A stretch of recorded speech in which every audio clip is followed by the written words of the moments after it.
Ok. Tout le monde comprend tout le monde comprend l'hébreu? Un peu. Alors, très bien. Alors déjà, bienvenue. Merci à tous de vous être connectés pour notre première réunion de formation. Donc, ça fait un petit moment qu'on a arrêté nos réunions de formation. Donc, j'ai l'honneur à présent de présenter Olam Shalem. Donc, vraiment, en quelques mots, je voudrais juste vous expliquer ce que c'est qu'Olam Shalem. Donc, pour ceux qui n'ont jamais entendu parler, donc Olam Shalem, c'est un site internet qui est mis à la disposition des enseignants. Et donc, c'est le but vraiment d'Olam Shalem, c'est de pouvoir renforcer le lien des enfants juifs donc, du monde entier avec Yerushalayim.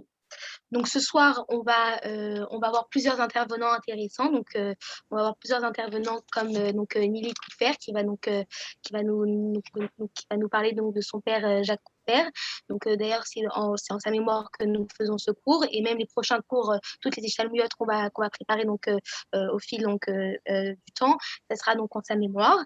Nous aurons également l'honneur de voir donc avec monsieur Ohayon, donc Monsieur Petit Ohayon, qui est donc le directeur du campus FSJU. Nous aurons également Monsieur Shlomo Balsam, Monsieur Michael Picard, ainsi que Monsieur Berkovitch.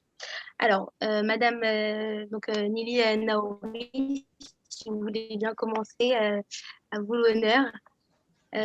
Entre-temps, je vérifie donc Monsieur Michael Picard est bien parmi nous. Donc voilà, à vous l'honneur. Ok. Je suis là. Ah, super. Erev Tov. Erev Tov, bienvenue.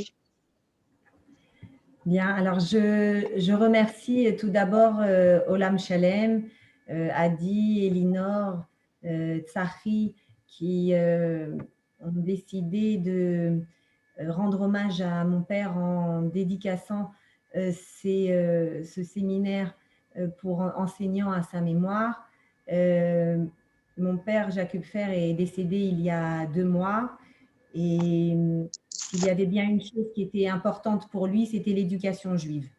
On le connaît en tant que grand militant et sioniste et leader de communauté, mais il savait que tout commençait par la jeunesse, comme d'ailleurs son maître Zev Jabotinsky qui avait fondé le mouvement Beitar. Et lorsque mon père, à l'âge de 14 ans, est venu en Israël grâce à une bourse de la mairie qui lui proposait de voyager dans un pays de son choix et de faire un rapport sur ce pays. Alors, bien entendu, il a décidé de venir en Israël. Et par hasard, un ami de la famille qu'il avait en Israël l'a amené au musée de Jabotinsky, disons. Et là-bas, le seul fascicule qu'il y avait en français, c'était un fascicule qui décrivait l'idéologie du Beitar. Et c'est en fait le message qu'il attendait. Et lorsqu'il est retourné donc en France, après avoir fait son rapport, il est tout de suite rentré dans les rangs du Beitar. Il en a pris rapidement la tête et on peut dire que ce qu'il a apporté véritablement à la communauté juive de France, c'est de leur avoir ramené la fierté juive. Voilà, pour mon père, il était très important d'avoir cette fierté, d'être conscient de l'honneur d'être juif, de faire partie de la nation juive. Et énormément de jeunes se sont ralliés dans les rangs du Beitar. Certains nous ont dit lors des Shivas à quel point ils auraient été dans la rue, ils auraient terminé voyous dans la rue s'ils n'avaient pas rencontré mon père. Et mon père a tout de suite mis l'accent, comme le demandait d'ailleurs Zev Jabotinsky, sur l'ordre, le seder. Il y avait un misdar, on organisait comme à l'armée, ils avaient un uniforme, il fallait qu'il soit net. Si quelqu'un n'avait pas ses chaussures de bien cirer, il devait sortir du misdar. Si le nœud de cravate n'était pas bien fait, il devait sortir. Mais cette discipline, ce cérémonial et cet ordre, on leur a donné un véritable cadre. Et en tant qu'enseignant, vous savez à quel point mettre un cadre aux élèves, leur donner des règles, c'est très important. Et c'est dans ce cadre qu'il leur a transmis tout ce qu'il avait dans son cœur, c'est-à-dire l'amour d'Eretz Israël. Il a véritablement transmis un amour. Je ne sais pas si beaucoup d'entre vous ont écouté ces discours, mais lorsqu'on l'entendait, ça nous remplissait d'amour débordant pour Israël. Voilà, c'était la joie de voir et l'honneur et l'émotion de voir un drapeau d'Israël flotter au vent, l'honneur de voir un jeune en uniforme de Tzahal. Il faisait passer cet amour inconditionnel pour Eretz Israël. Et il a aussi transmis aux jeunes le fait de rêver, de grandeur et d'héroïsme. Quelqu'un qui lui a aussi rendu hommage ces derniers temps a dit à très juste titre qu'il ne racontait pas l'histoire, il la vivait. Et c'est vrai que lorsque il me racontait à moi, à mon frère, à ma sœur, ou aux jeunes du Bétar, lorsqu'il nous racontait les histoires des membres de l'Irgun et du Lehi, lorsqu'il racontait l'histoire de ces 12 jeunes qui sont montés à la potence pour défendre et obtenir l'indépendance du pays et faire fuir les Anglais d'Eretz Israël, eh bien, lorsqu'il racontait ces histoires, on avait l'impression qu'il les avait côtoyés. Tellement il vivait cette grandeur et cette période de manière vraiment intrinsèque. Et je pense qu'il ne croyait même pas à l'éducation, je pense qu'il croyait au bourrage de crâne. Et ce n'est pas négatif, c'était un bourrage de crâne positif parce qu'on ne transmet jamais assez l'amour d'Israël. Et le fait est que, bien entendu, Jérusalem avait une place extrêmement importante. Et la ville de Hebron, comme je vais vous le raconter aussi tout à l'heure, avait aussi une importance particulière pour mon père. Il ne s'est pas arrêté seulement au Bétar, il a continué aussi après à mobiliser les jeunes étudiants. Il a constitué le FEJ, le Front des étudiants juifs.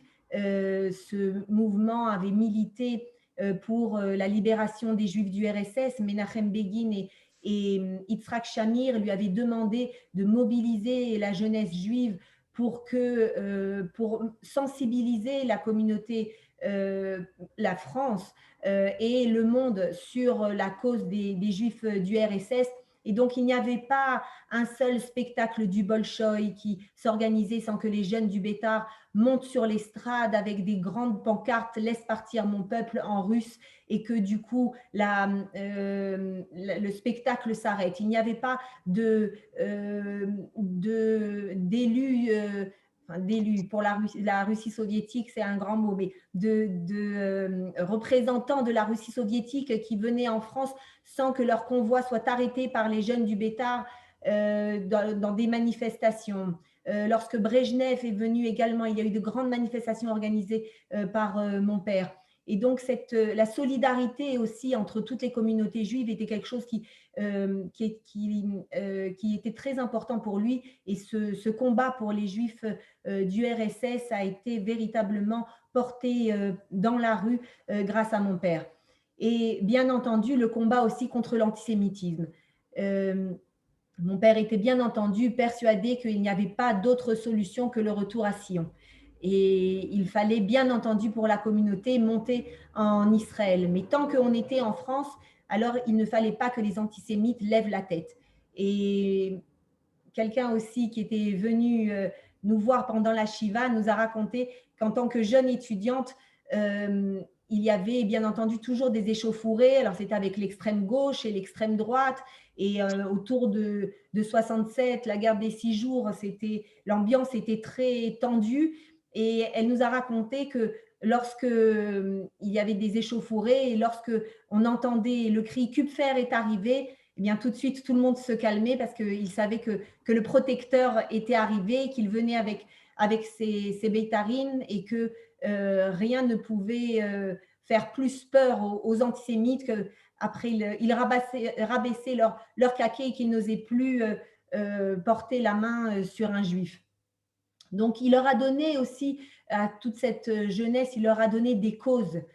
L'amour d'Israël, le combat contre l'antisémitisme, la Aliyah que Jabotinsky définissait comme le sport national, tout ça, ça a été des causes qu'il a su transmettre et qui ont véritablement porté ces jeunes à militer. Et on sait, aujourd'hui, c'est aussi difficile de faire sortir les jeunes dans la rue, de les mobiliser. Et mon père avait cette capacité à mobiliser les gens lorsque il disait qu'il fallait sortir pour une action. Eh bien, il n'y en avait pas un seul qui restait chez lui. Tout le monde le suivait les yeux fermés parce qu'il savait qu'il pouvait avoir confiance et que c'était pour une cause juste. Mon père a ensuite continué à militer à la tête du Khérout et du Likoud de France. Alors, dans ce cadre, il a connecté en fait la communauté juive de France avec les élus israéliens. Il y avait de grands dîners qui étaient organisés, des galas avec plus de 3000 personnes où des représentants israéliens de la classe politique israélienne, de droite bien entendu, étaient invités et tout le monde est venu dans ces galas, que ce soit Ariel Sharon, Yitzhak Shamir, Binyamin Netanyahou, même avant qu'il soit Premier ministre, et après Rafoul, Benny Elon. Il y avait énormément de représentants israéliens qui venaient et bien entendu toute la communauté était aussi conviée, les rabbinim venaient également. Je me rappelle que Manitou disait qu'il n'allait jamais dans des meetings politiques, mais qu'au meeting de Jacques Kupfer, il y allait parce que cela correspondait à ses vues. Et dans ces dîners, lorsque ces représentants israéliens rentraient dans la salle pleine et à craquer et tout le monde debout en train d'ovationner, il fallait toujours, et mon père tenait absolument à ce qu'il y ait un défilé de drapeaux du Bétar et d'Israël qui précède les élus, les premiers ministres, les ministres, les députés. Et il fallait, pour lui, il fallait que la jeunesse soit présente et soit partie intégrante de ces opérations. Il avait également un journal qui s'appelait Alerte et dans lequel il s'occupait de ce qu'on appelle en Israël la hasbara, c'est-à-dire l'information positive sur Israël. Et il s'occupait de tout, depuis l'écriture des articles jusqu'à l'impression, jusqu'à la correction, jusqu'à la mise en page. Et il était véritablement jusqu'à mettre les enveloppes sur les étiquettes pour envoyer aux gens. Bien entendu, il y avait toute une équipe extraordinaire de bénévoles parce que ça n'a jamais été un travail, parce qu'il travaillait bien entendu à côté, ça n'était pas sa profession. Mais il avait su aussi mobiliser autour de lui énormément de bénévoles qui faisaient avec lui tout ce qu'il fallait. Il a emmené aussi des délégations d'élus français en Israël pour leur montrer ce qu'était le véritable Israël, eux qui étaient les victimes d'une désinformation totale en France par les médias. Et donc, il a fait découvrir le véritable visage d'Israël à beaucoup d'élus français. Je me rappelle par exemple d'un Dominati qui se baladait tranquillement à Hebron ou qui montait sur les épaules d'un Bachour Yeshiva, de la Yeshiva à Shavé Hebron avec un drapeau d'Israël en train de le faire flotter. Bref, c'était des images insolites vraiment, mais il a su aussi transmettre l'amour d'Israël, même à des goïs. Comme je vous l'ai dit, il était donc bien entendu très lié à Jérusalem et il avait organisé aussi un grand défilé. Vous savez que c'était à Yom Yerushalayim, il y avait un grand défilé de tous les mouvements de jeunesse, de toute la jeunesse. Et il avait organisé aussi une délégation du Likoud de France. Donc, il était extrêmement lié à la ville de Jérusalem. Bien entendu, quand il a fait son aliyah, d'ailleurs, il s'est installé à Jérusalem il y a 20 ans, mais il était aussi très, très proche de la ville de Hebron. Et il a organisé, et c'est une institution qui existe depuis plus de 35 ans, le Yom Hebron, où plus de 1000 à 1200 juifs de France, enfin, originaires de France, des olim et des touristes viennent défiler dans la ville des Pères avec les drapeaux, viennent visiter les sites historiques pour apprendre l'histoire de Hebron et comprendre à quel point c'est le centre et la source de notre droit sur tout Eretz Israël. Et là-bas aussi, la première de ses actions, ça a été aussi lié à la jeunesse, puisqu'il a mobilisé, levé les fonds pour construire une crèche à Kriyat Arba, qui d'ailleurs s'est appelée d'abord Beit Dov, au nom de mon grand-père, de son père. Quand ma grand-mère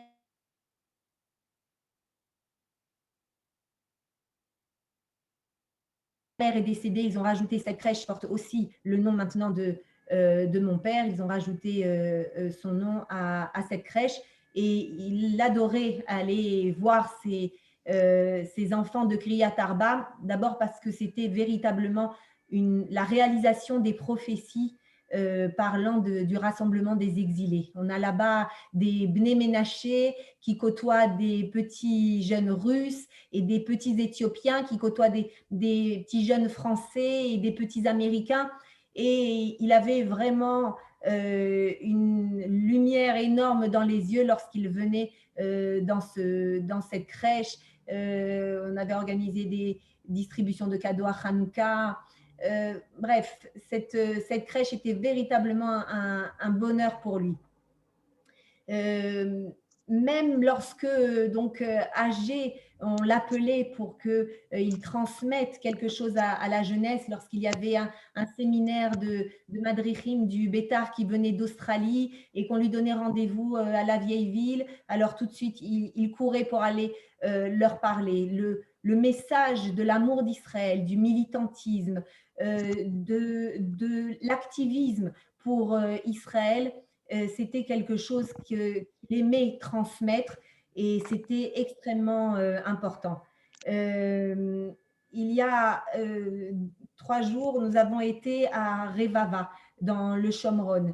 Et là-bas, il y a un nouveau quartier pour les Olim Hadashim de France qui a été inauguré. Et ce quartier a été inauguré aussi en hommage à mon père et cela le représente bien parce que cela allie véritablement deux des valeurs qui étaient très importantes pour lui, c'est la aliyah des Juifs de France et le renforcement des réimplantations en Judée-Samarie. Et lorsque nous étions à l'inauguration, il y a un des Olim, les familles de France étaient déjà installées depuis 3 mois, je crois, et un des maris est venu me voir et il m'a dit « mais tu ne me reconnais pas, j'étais ton khanir, tu étais ma madricha au Bétar ». Et vraiment, quand j'ai vu que c'était au nom de ton père, ce quartier où je fais maintenant mon aliyah, alors que j'ai tellement entendu ton père nous dire qu'il fallait faire son aliyah, et voilà, c'est resté en moi. Les circonstances ont fait que je n'ai pas pu monter avant, mais voilà, maintenant je suis installée et véritablement la boucle est bouclée maintenant que je fais mon aliyah dans un quartier qui porte le nom de ton père. Et un des intervenants a également parlé lors de cette inauguration et il a raconté à quel point la force, la puissance de mon père lorsqu'il a rencontré la première fois quand il était un tout petit jeune garçon de 6 ans, lorsqu'il était à Sarcelles et que mon père avait amené Shamir rencontrer la communauté de Sarcelles, ça l'avait énormément impressionné et que plus tard, lorsqu'il est rentré aussi au Bétar, il y avait eu un hommage qui avait été fait aux victimes de l'attentat du Dolphinarium et chaque Bétari devait tenait l'image d'une des victimes dans ses mains. Et mon père s'est approché de lui parce qu'apparemment, il se tenait un peu voûté et il lui a dit « Tiens-toi droit, un juif doit toujours se tenir droit. Un juif est fier et donc il ne se courbe pas. » et c'est exactement mon père. Voilà. Donc, si vous avez un message à transmettre aussi à vos élèves, c'est cette fierté juive, je pense, qui est extrêmement importante, qui remplit d'amour, d'honneur, parce que ça n'est pas fortuit d'être membre de la nation juive, et il faut le transmettre à ses enfants, qu'ils sachent que c'est véritablement un mérite de faire partie de cette nation extraordinaire sur qui l'Éternel a toujours un œil et qu'il mène, et que notre station finale doit aujourd'hui être en Israël. Et j'espère que tous vos étudiants garderont ce message. Voilà. אני ארשה לעצמי רגע להמשיך ולהגיד לך, נילי, תודה רבה. בשם עולם שלם שהצטרפת אלינו. אני אדבר לאט בעברית. זה כבר 3 שנים שאנחנו הולכים עם הפרויקט הזה של עולם שלם, ובאמת צרפת היו אחד המקומות הראשונים שהגענו אליהם לעשות השתלמות, והיו גם הקבוצה הראשונה שהגיעה אלינו לישראל, לירושלים, לעבור איתנו השתלמות בארץ, וזה תמיד כל כך כיף לקבל את הרצון הזה, להיות חלק מהסיפור הזה של ירושלים ושל ישראל, ונילי, כאילו התחברת ממש לתוך הדברים האלה, ואני התחברתי אליהם, שלא הבנתי, כאילו זה לא נכון להגיד לא הבנתי מילה, כי הבנתי כמה מילים. את המילים החשובות הבנתי. אז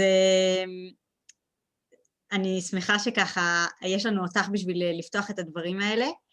אני רוצה גם להגיד תודה לפטריק ולרוברט ולאליעזר, שעזרו לנו לקדם את ההשתלמות הזאת, ובעזרת השם זה יהיה פתח להרבה השתלמויות ולמידה שתחבר את המורים בצרפת יותר לישראל ולירושלים, ותהפוך אתכם המורים להיות השגרירים, המתווכים של הסיפור הזה של ישראל, של ירושלים, לתלמידים שלכם. כי אתם הכוח, אתם נמצאים מה שנקרא בחזית של החינוך, ההורים מסתכלים עליכם והתלמידים מסתכלים עליכם. אז אני מחזקת אתכם לפני חג הפסח, ואני ממש מקווה שתצאו אחרי ההשתלמות הזאת יותר מחוזקים, יותר מאמינים בתפקיד שלכם, עם יותר התלהבות. אז מכאן, אלינור תמשיך אותי, והכל יהיה בצרפתית. מבטיחה לא להתערב יותר. Merci beaucoup, merci Nili pour ce témoignage. Alors, donc comme Adi le disait, on a donc organisé donc cette soirée, donc cette réunion de formation, donc avec l'aide de Eliezer, de Robert, donc Eliezer qui est donc avec, c'est la Morim en fait, ça s'appelle l'établissement la Morim, et Robert, donc c'est avec le campus FSJU. Donc maintenant j'ai l'honneur d'inviter le directeur, donc monsieur Patrick Petit-Wayon, pour voilà, merci d'être présent, et donc voilà, à vous le micro. Merci de l'initiative de cette soirée, parce que de fait, comme le disait Adi tout de suite, ça fait 3 ans qu'on a engagé ce partenariat qui, de mon point de vue, a été du début jusqu'à aujourd'hui, et j'espère encore pour longtemps, extrêmement fructueux, que ce soit en France lorsque vous êtes venus pour la première fois, que ce soit en Israël lorsqu'on a eu un séminaire qui s'est extrêmement bien passé grâce à votre soutien et à votre collaboration. Donc maintenant, par Zoom, ce sont des initiatives qu'on essaye de prendre de plus en plus, parce qu'il faut réunir les gens, même si on ne peut pas le faire de manière physique, c'est toujours bien de le faire au moins de manière visuelle, et qu'ils puissent avoir le sentiment d'être dans un groupe. Là, en plus, on a le plaisir d'avoir ce soir beaucoup de gens qu'on connaît, des intervenants d'un haut niveau, et je pense que c'est extrêmement important de faire cela de manière régulière, parce que ça sort l'enseignant de son isolement.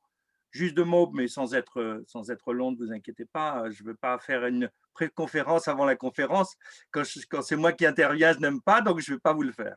Mais juste 2 mots pour dire l'idée qui m'est venue tout simplement en relisant à l'instant le titre et la thématique de cette conférence. On sait, on est à quelques jours de Pessah. Et l'enseignement du Kuzari, de Rabbi Yehuda Halevi, est essentiel dans ce cadre-là, parce que, vous le savez, dans le début du Sefer, le roi des Khazars pose la question quand il interroge les différentes religions et quand il interroge le rabbin sur sa croyance, sur l'identité. Et que fait le Chaver? Il commence par raconter l'histoire de la sortie d'Égypte, par le début des Aseret Adibrot, parce qu'Akadosh Baruch Hu, il a commencé aussi comme ça. C'est ça la base de notre relation. C'est un vécu. Et Nili et Naori tout à l'heure disaient que lorsque son papa, qu'on a connu en son temps quand il était en France, bien sûr, vivait les récits qu'il racontait. Mais je pense que c'est ça qu'on doit faire en permanence, parce que c'est comme ça que peut se faire la transmission. C'est ça qu'on fait le soir de Pessah. On nous demande à tous de nous considérer comme si on était sortis d'Égypte. Alors, pas le vivre dans la souffrance et dans la douleur, mais se considérer comme nous aussi les chanceux qui ont eu l'opportunité de sortir d'Égypte. C'est-à-dire d'être dans le prolongement véritable, pas simplement dire c'était nos ancêtres il y a un peu plus de 35 siècles ou environ autant de siècles, mais vraiment de se sentir en proximité. Le lien à la fois avec la sortie d'Égypte et avec Jérusalem, parce que si on sort d'Égypte, c'est pour le Matan Torah comme première étape, mais comme deuxième étape, c'est Eretz Canaan avec Yerushalayim, bien évidemment, comme visée. On ne sort pas juste pour être libre. On sort dans un objectif pour être le peuple juif avec une loi, avec un pays, avec une spiritualité qui réunit à la fois à Jérusalem comme étant la loi, le pays et la spiritualité, parce que c'est le point d'entrée de nos prières vis-à-vis d'Akadosh Baruch Hu. Donc, tous ces liens sont indispensables, mais il faut qu'on les vive.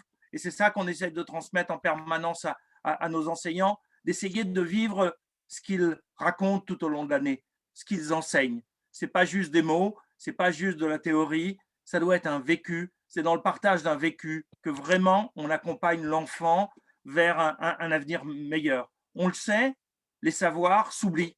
C'est un phénomène normal.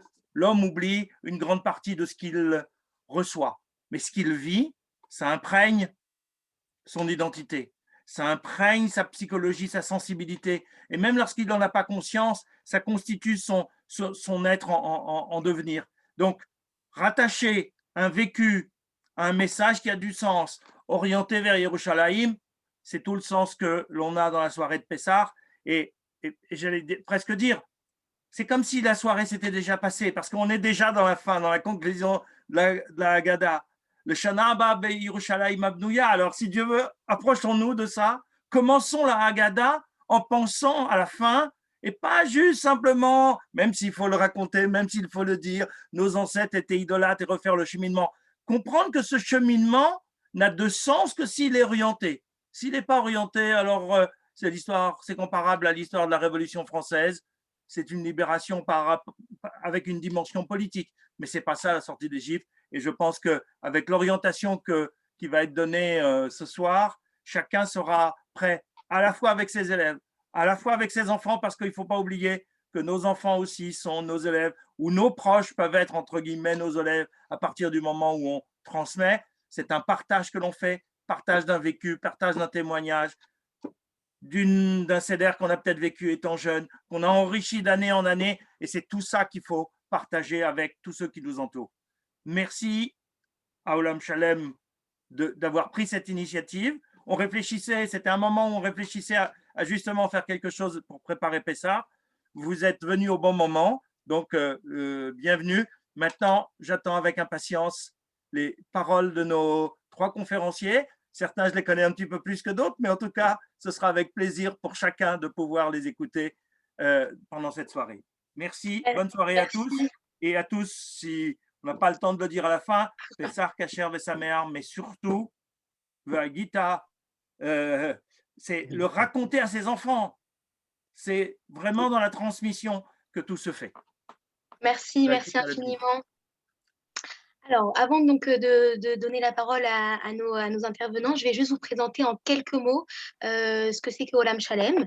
Donc, on a préparé une petite matséguette, enfin une petite voilà, illustration pour que vous ayez ça sous les yeux.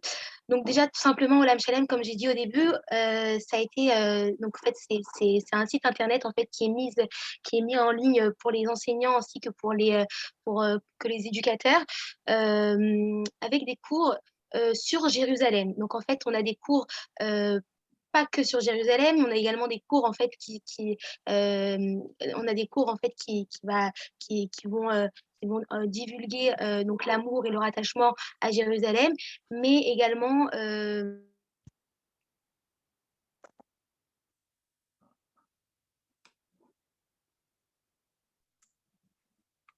נתקע. רגע, נתקע לך האינטרנט.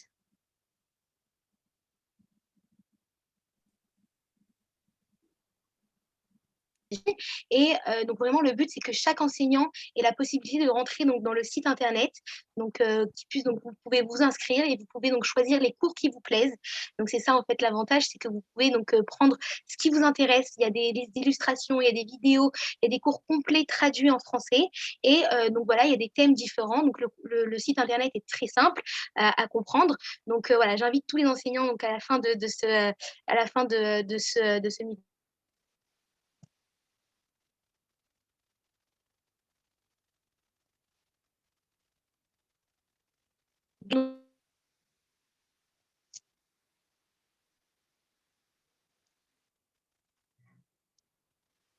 On ne vous entend pas.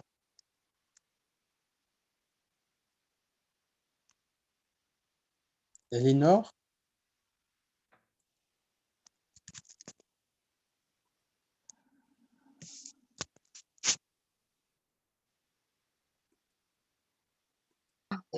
Ok, vous m'entendez? Oui. Voilà, c'est ça le problème avec Internet. Alors, est-ce que vous me recevez? אלינור, אבל לא רואים אותך. לא רואים אותי? Oui, oui, on vous reçoit. Oui, oui, c'est bon, on a le partage d'écran. C'est bon, vous voyez mon partage d'écran, vous m'entendez? Oui. Partagez les groupes. Oui, Oui. oui, c'est bon. Bon, voilà, ça c'est les aléas donc avec les zooms, voilà, on doit faire en sorte que ça marche. Alors, donc là, en fait, ce que vous voyez, ce que j'ai mis à l'écran, donc en fait, c'est des photos donc des activités qui ont été voilà, qui ont été Et là, on vous capte plus.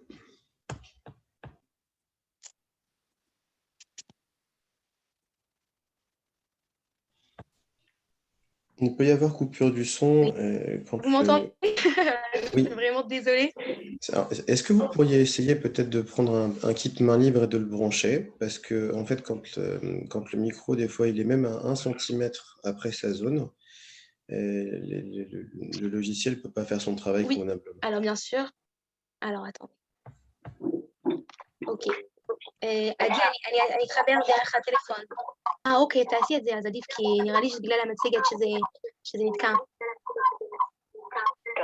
תודה. Ok, bon, alors Adi, elle va nous partager la matséguette, comme ça, moi, j'aurai juste à parler. Il me semble, c'est parce que, voilà, comme j'ai mis la matséguette. Donc,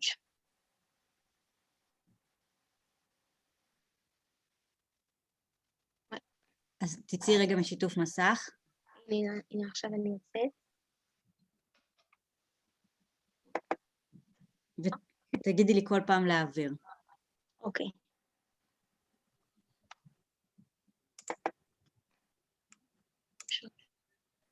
Alors, זה בסדר עכשיו? את יכולה להעלות את המצגת? כן. אוקיי. טוב.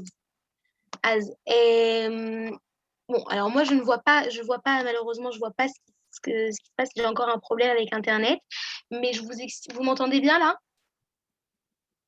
Oui, oui, on vous entend. Oui, Oui, super. on vous entend. Continuez. Très bien. Alors, comme je disais, voilà, donc le but, c'est vraiment de mettre à disposition des enseignants donc, des cours entièrement traduits en français.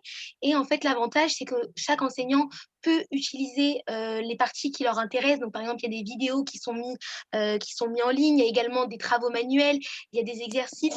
Donc, vraiment, le but, c'est qu'on puisse donc vraiment renforcer le lien de tous les juifs, de tous les enfants juifs. Je sors notre truc. On ne pas avoir de charge. On vous a reperdu. Mais si vous avez un kit main libre, ça vaut le coup d'essayer quand même. Ou un casque ou quoi que ce soit d'autre qui permette de se passer du micro de l'ordinateur.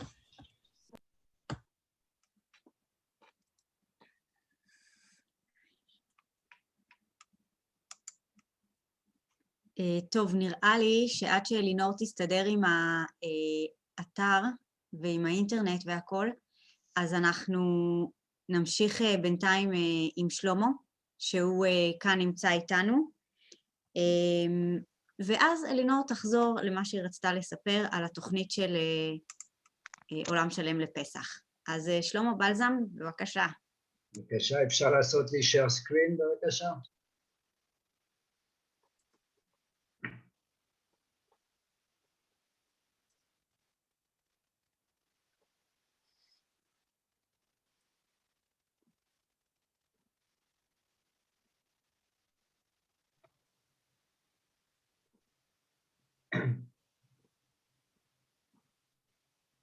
Bien, alors bonsoir. Donc, on va parler de Jérusalem d'en haut et Jérusalem d'en bas.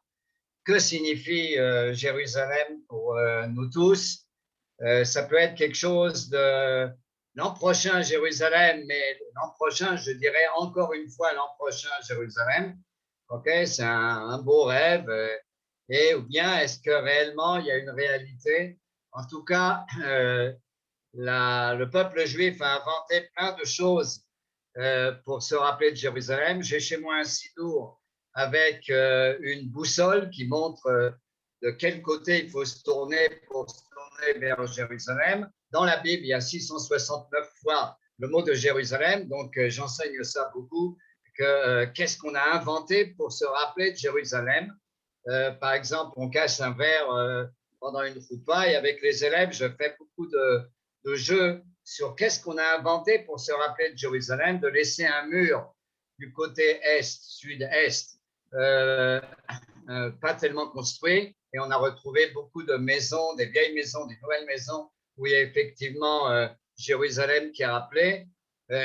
Trois jeunes sont là pour nous rappeler Jérusalem, le 17 Tammuz, le 10 Tevet, le 17 Tammuz et bien sûr Tisha B'Av, et à Pessah, on est arrivé, on répète à chaque fois les Shana Abba B'Yerushalayim. J'ai fait discuter beaucoup d'enfants. Ça veut dire quoi l'an prochain à Jérusalem? On va vraiment l'an prochain à Jérusalem ou bien l'an prochain on va répéter encore cette phrase l'an prochain à Jérusalem?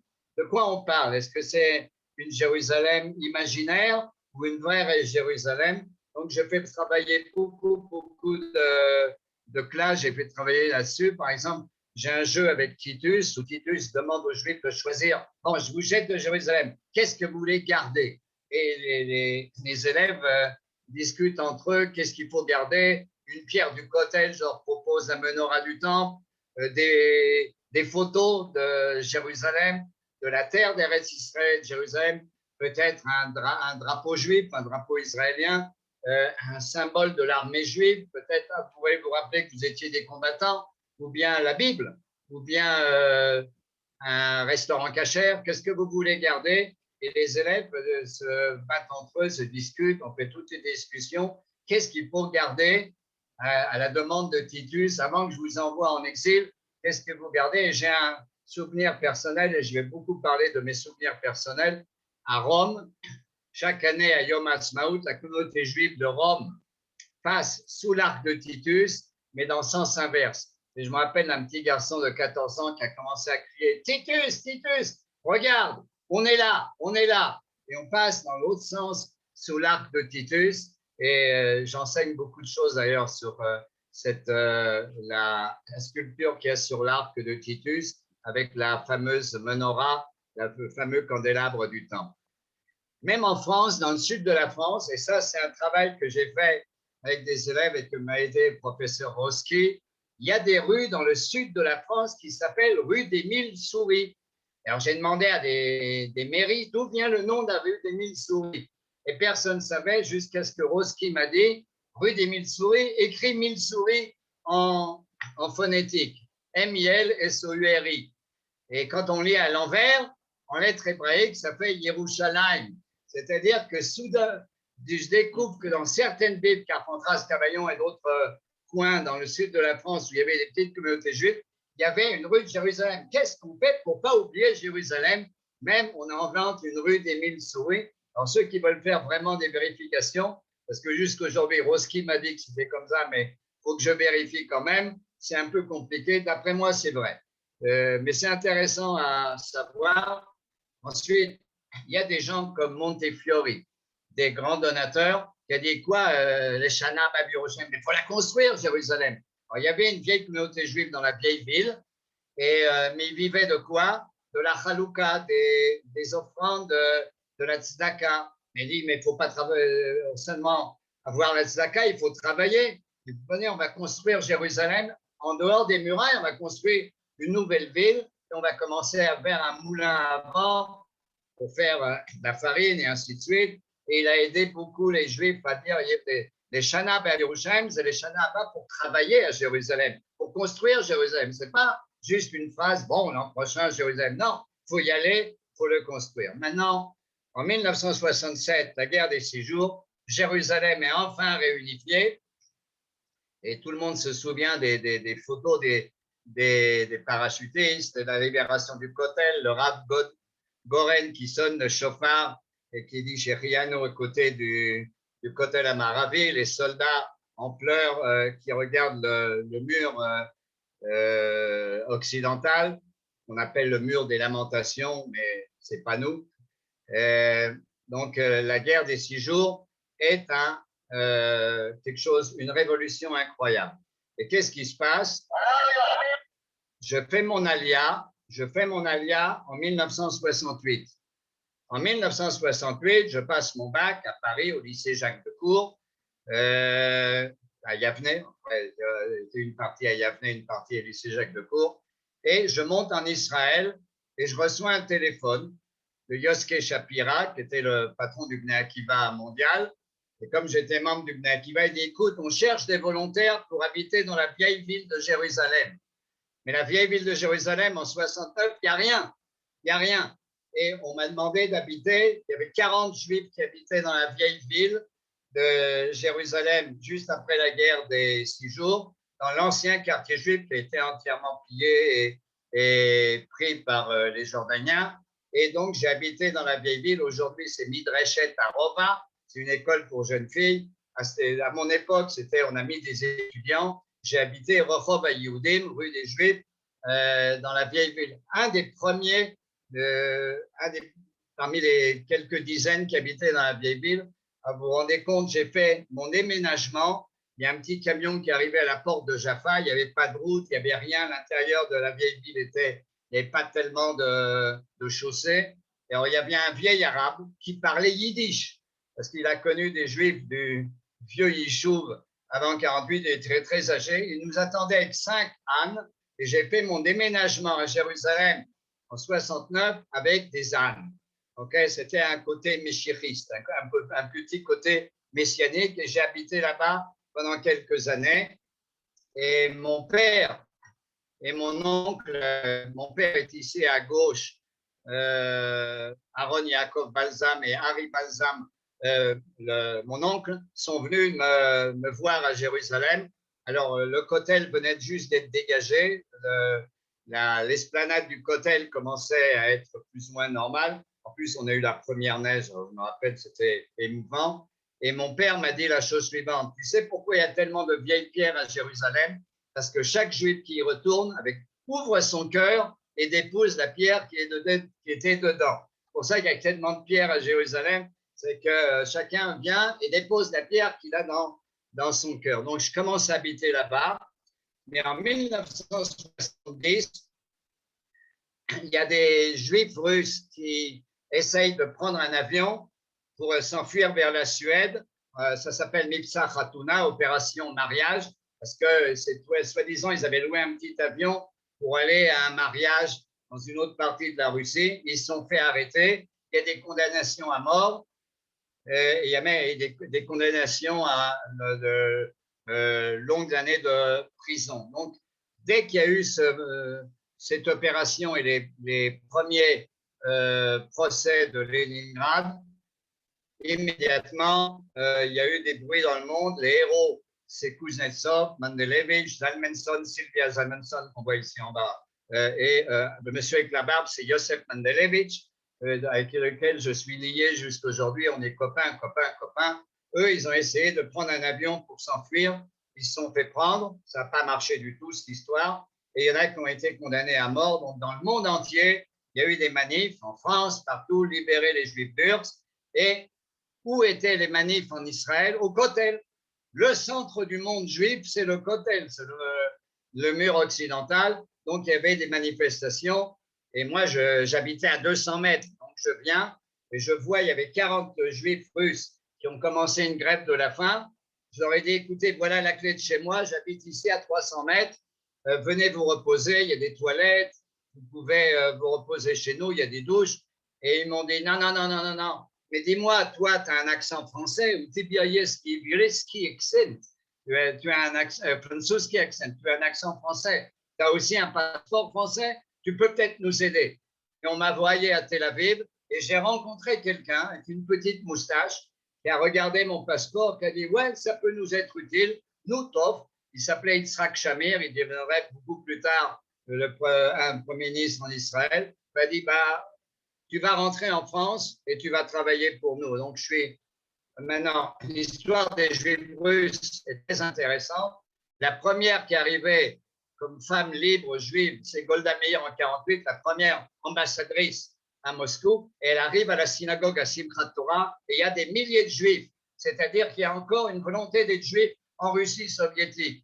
Et elle va revenir en Israël et très rapidement, dans les années 50, a été créée une organisation qui s'appelle Native, qui est une organisation israélienne pour garder le contact avec les Russes, les Juifs soviétiques. Alors, jusqu'en 1967, c'est possible parce qu'il y a des consulats et on peut avoir des contacts, mais à partir de la guerre des 6 jours, il n'y a plus aucun contact, il n'y a plus de relations diplomatiques. Alors, il y a un monsieur qui s'appelle Aryeh Kroll, mon copain, mon maître, mon mentor, qui m'a recruté, m'a dit, bon, tu vas partir en Russie. Maintenant, on va envoyer des gens. Il y a plein de gens. Il y en a même qui sont ici, qui ont peut-être été en Russie à cette époque-là, dans les années 70. Tu vas partir en Russie. Maintenant, il n'y a plus de relation avec l'Union soviétique. On va envoyer des gens avec des passeports en tant que touristes. Donc, je suis parti en Russie. Alors là, je fais le signe de la victoire à côté du tombeau de Lénine. Ça, c'est en 1974. J'ai été plusieurs fois en Russie. Et avec une amie à moi, Eve Sommer, de la famille Sommer que vous connaissez, on a été à Simchat Torah à Moscou. Là, je suis à Moscou, à Simchat Torah, et on a dansé, j'ai pleuré. Et il y a une petite fille qui m'a donné un petit mot, Leshana Abba Yerushalayim, un petit dessin. Et ce dessin-là, j'ai été arrêté par le KGB. On a été arrêté. Ils m'ont tout fouillé, et ils m'ont pris ce dessin d'une petite fille juive qui disait l'an prochain à Jérusalem, mais qui pensait vraiment l'an prochain à Jérusalem pour de vrai. Et alors, on a eu des rencontres extraordinaires, on a donné des cours, on a fait des séminaires, j'ai envoyé beaucoup de gens après, j'étais responsable à Paris du départ de beaucoup de touristes du Bétar, j'ai envoyé Yitzhak Mopsik et Eliaou Atlan, qui connaissaient bien Jacques, bien sûr, Zichrono Livracha. Et ils ont fait des séminaires et des trucs extraordinaires. On a même fait un Gani Eladim. On a enseigné des chants, on a enseigné l'amour d'Israël, la connaissance d'Israël, l'hébreu. C'était extraordinaire. Il y a par exemple, sur la photo ici à gauche, que j'essaye de montrer avec ma flèche, là, il y a un gars qui n'est pas tellement connu, il s'appelle Yuli Edelstein. Aujourd'hui, il est ministre. Il était longtemps le directeur de la Knesset. On a travaillé ensemble pendant des années dans un mouvement en Israël qui s'appelle Gesher. Et il est là. Et maintenant, il est ministre de la Santé. Et ce n'est pas un job facile en ces temps-là. Donc, il y a des gens qui sont montés en Israël après, qui ont très, très bien réussi leur vie. Donc, on a fait des séminaires. Là, on nous voit avec des gens. On a fait des repas, des séminaires, des Shabbatot. On a enseigné des chants. C'est vraiment une période incroyable. J'ai été arrêté 3 fois par le KGB. Quelques heures. Après, ils nous ont relâchés, ils nous ont menacés, et ainsi de suite. Mais on avait des passeports français. Il y avait pas tellement. Mais ceux qui prenaient vraiment les risques, c'était les Juifs russes qui nous rencontraient parce qu'eux, ils prenaient vraiment, vraiment des risques. Et Yuli Edelstein était envoyé en Sibérie. J'ai rencontré un homme qui s'appelle Eliezer Schulman. Il a été envoyé 30 ans en Sibérie. Il a été libéré de Sibérie. On lui a permis d'habiter à Tchernobyl. On l'a rencontré et le gars, il a écrit. Il écrit parfaitement l'hébreu. Il connaissait parfaitement l'hébreu. Il a fait un livre sur toutes les dates dans la Torah, dans le Tanakh. Il a fait tous les trucs chronologiques avec des dates, Abraham, Yitzhak, Yaakov, et ainsi de suite, en donnant des dates et des temps. C'est extraordinaire. Et là, il y a un monsieur, on a fait à Soukot, dans une forêt. Il y a évidemment tout le KGB, la police soviétique autour qui nous surveille. Et on a fait quand même des chants et c'était un pique-nique. Ils ne pouvaient pas tellement faire de grand-chose. Mais ils étaient là pour me menacer et surtout prendre des photos. Et alors, il y a ici un gars avec le chapeau là, qui s'appelle David Tokayer. Nous, on est arrivés après, je suis retourné après, avec Eve Sommer. On voulait le rencontrer. Non, on ne peut pas. Il a été enfermé dans un hôpital psychiatrique. Alors, on nous a demandé, vous voulez y aller? Bon, ben, on peut. Oui, il y a des heures de visite des familles. Et ils ont dit qu'il était fou parce que il veut partir en Israël, il ne voulait pas servir dans l'armée rouge. Et on l'a vu dans l'hôpital psychiatrique, on a parlé 6 minutes en ivrite, et tout d'un coup, il a crié « Ineak Kouf Gimel Beit », il y a le KGB qui arrive, donc on a arrêté de parler. Il était prof d'ivrite en clandestinité. On donnait des cours d'ivrite, il n'y avait pas la loi interdisait qu'il y avait des cours d'ivrite dans les petits appartements, ceux que je vous ai montrés avant. Bien sûr, j'ai connu Nathan Sharansky, qui était ministre, qui est mon copain jusqu'aujourd'hui, qui habite très loin de chez moi. On s'est battu, il y avait j'ai rencontré des gens, eux, ils m'ont donné plus de force que nous, on les a aidés. Eux, ils m'ont vraiment, j'ai vu des Juifs qui vivaient, comme vous avez dit, let my people go, laissez partir mon peuple. Tout d'un coup, la Haggadah de Pessah, c'est plus la Haggadah de Pessah, c'est pour de vrai. On se bat vraiment pour de vrai, il fallait y aller, il fallait faire le boulot. Donc, et un de ceux qui m'ont aidé en France, j'ai accompagné beaucoup Avital Sharansky pour rencontrer des tas de gens. Il a habité longtemps chez Gérard Soufir, que vous connaissez bien. L'appartement de Gérard et Janine Soufir est devenu le centre d'un convoi ici à Avital avec la petite fille de Janine, qui s'est appelée Avital grâce à ça. Et il y a même, j'ai rencontré Raymond Moretti, le fameux peintre qui a travaillé avec Manitou, qui nous a fait une affiche pour Libéran, Nathalie Sharansky. Maintenant, moi, j'habite en vieille ville. J'habite à 200 mètres du Kotel, donc je priais au Kotel souvent. Un jour, je descends pour faire Shacharit et je vois cette photo-là ici à gauche, un homme avec un bras avec le numéro d'Auschwitz, et il met les tefilines, un vieil homme, et derrière, il y a le Kotel, et pour moi, c'est devenu un symbole. Cette photo-là est devenue pour moi un symbole, Mishoah et Tkouma, de la Shoah au retour, et je montre cette photo-là à beaucoup et je leur demande de parler, qu'est-ce que vous pourrez sur la photo. Et ici à droite, je suis aujourd'hui guide à Yad Vashem, je travaille à Yad Vashem depuis pas mal d'années, je suis intervenant, je suis guide en Pologne, et un jour, j'ai guidé le groupe que vous voyez là, ce sont des gens, des 23 survivants du génocide au Rwanda. Alors, vous savez qu'en 1994, il y a eu un génocide au Rwanda qui a duré 3 mois, 1 million de personnes, les Tutsis ont été tués par les Hutus. Il y en a 23 qui sont venus à Yad Vashem. Et je leur ai demandé, mais pourquoi vous êtes venus à Yad Vashem? Pourquoi vous êtes venus là? Et ils m'ont dit, Monsieur Shlomo, on a fait qu'on ne sait pas se soutenir. on a entendu dire que vous, le peuple juif, vous êtes des cinglés de la mémoire. Vous vous rappelez de tout. Quand vous dites Mishkacher Yerushalayim, vous y croyez vraiment. Ce n'est pas juste un slogan. Et ils m'ont changé toute ma... Et jusqu'aujourd'hui, j'ai des contacts avec eux. Je suis parti également quand il y a eu en 1989 la révolution des colonels en Turquie. On m'a envoyé faire un séminaire en Turquie. Et alors, j'ai fait un séminaire sur Jérusalem. Alors, le plus rigolo, c'était que je leur ai donné un train électrique et j'ai demandé aux élèves de construire le métro de Jérusalem, de construire des tachanot, des stations. Alors, il y avait le Kotel, ils ont mis la Knesset, ils ont mis des tas de choses. Okay, comme ça, on a appris l'histoire de Jérusalem en construisant un petit métro et ils m'ont donné une bracha en turc. Alors, ils l'ont traduit en hébreu pour moi quand même. Au début, on n'était que des racines. Maintenant,